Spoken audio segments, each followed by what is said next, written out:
দর্শক, আপনাদেরকে জানানোর চেষ্টা করছি যে বাগমারা প্রেস ক্লাবের সিনিয়র সাংবাদিক আমাদের শ্রদ্ধেয় বড় ভাই মামুনুর রশিদ মামুন ভাইয়ের সাথে তার একটু আমার বিষয় জানার জন্য, ডিসকাস করার জন্য আলোচনায় বসেছি।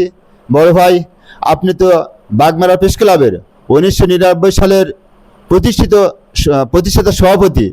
এ ব্যাপারে 1999 সাল থেকে 2026 পর্যন্ত এই প্রেস ক্লাবের অনগ্রগতি সম্পর্কে আপনি যদি একটু কিছু বলতেন। ধন্যবাদ। এটা তো একটু দীর্ঘ সময়, অনেক ইতিহাস।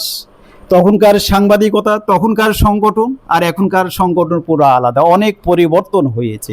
তখন আমরা ছিলাম অ্যানালগে, এখন আমরা আসছি ডিজিটালে। গোটা দেশ এখন ডিজিটালে প্রায় রূপান্তরিত হয়ে গেছে। সেই ক্ষেত্রে অনেক পার্থক্য, ফারাক থাকবে, পরিবর্তন থাকবে, এটাই স্বাভাবিক।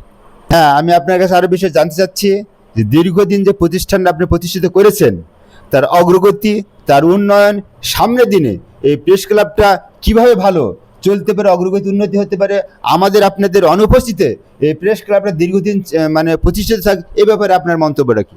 হ্যাঁ, ধন্যবাদ। আসলে আমার প্রথম কাজটা ছিল সাংবাদিকদের সংগঠিত করা, একত্রিত করা, খুঁজে বাইর করে একটি সংগঠন তৈরি করা। সে সময় আমি এটা নিয়েই বেশি ব্যস্ত ছিলাম, কেন দুই একজন কিনা একটা সংগঠন হয় না।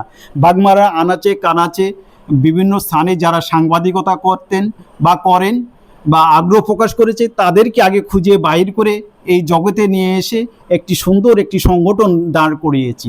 তারপরে এই সংগঠনের জন্য মাথা গোঁজার, যেখানে আমরা থাকব, যেখানে আমাদের ঠিকানা, এটাও আমি শুরু করেছিলাম একটি ভাড়াটে ভবন থেকে। সেখানে আমরা নিয়মিত পকেটের টাকা খরচ করে আমরা কয়েকজন সে ক্লাবটা প্রতিষ্ঠিত করেছি, ক্লাবটা চালিয়েছি। পরবর্তীতে আজকের আমরা 2026 সালে একটি নিজস্ব ঠিকানায়, যদিও এটা পরবাসী বলা যায়, এরপরও আমরা নিজস্ব ঠিকানায় থাকতে পারছি, এসে পৌঁছেছি, অবস্থান করছি। এটা একটি বড় পাওয়া।